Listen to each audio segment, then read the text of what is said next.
Hi everybody. I'm not actually in London today. We took a little road trip out to New Brunswick for a little vacation, which has been lovely. The area that we're staying in is super nice. It's part of the Appalachian Range, which is one of my personal favorite mountain ranges. I think it's very cool. I've done a little bit of hiking and camping on the Appalachian Trail down in the US, so it's really cool to see it up here in Canada too. But yeah, being so close to Ontario, we see a lot of overlap between the different native species, both to Ontario and New Brunswick, but lots of different variations. I'm going to show you, for example, the New England Asters. That's a plant that we also have in Ontario. It's all over southern Ontario. You see it in fields and ditches and roadsides and all that. It's a beautiful purple flowering plant with daisy-like flowers that come to life in the fall. It's super gorgeous. And despite being all over Ontario, the diversity of New England asters, the variations, the local ecotypes here are really something special. There's so many different colors and different variations. Even the flower shapes, I think, are slightly different than the ones in Ontario. I couldn't find any information about it online, so if anybody knows anything about this, feel free to leave a comment because I'd be super interested in learning more.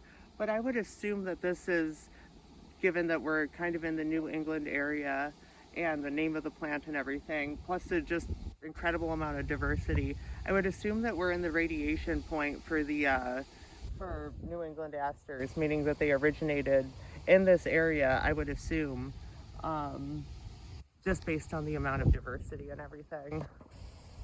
The color variation is really incredible.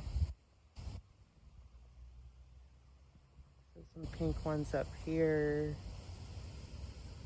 These are almost a blue purple. Goes to more purple over here. Then almost as bright pink as fuchsia.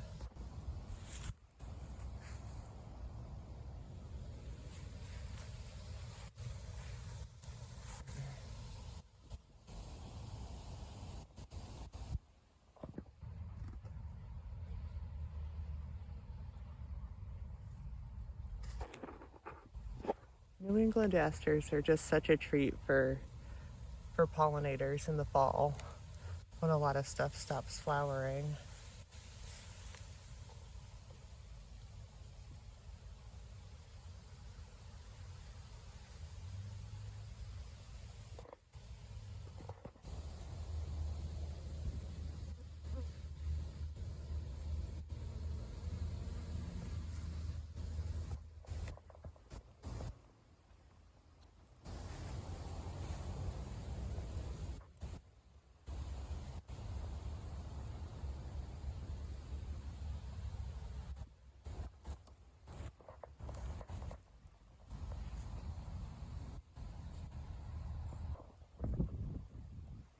And there are just so many out here too.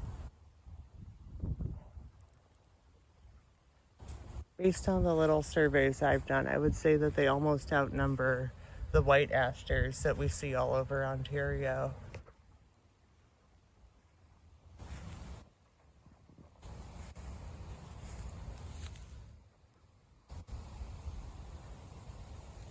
Yeah, they're an incredibly important food source for monarch butterflies too in Ontario as they migrate down.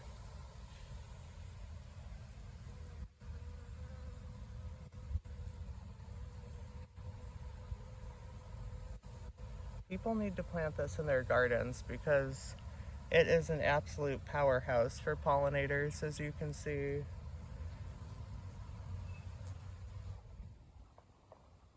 An absolute powerhouse.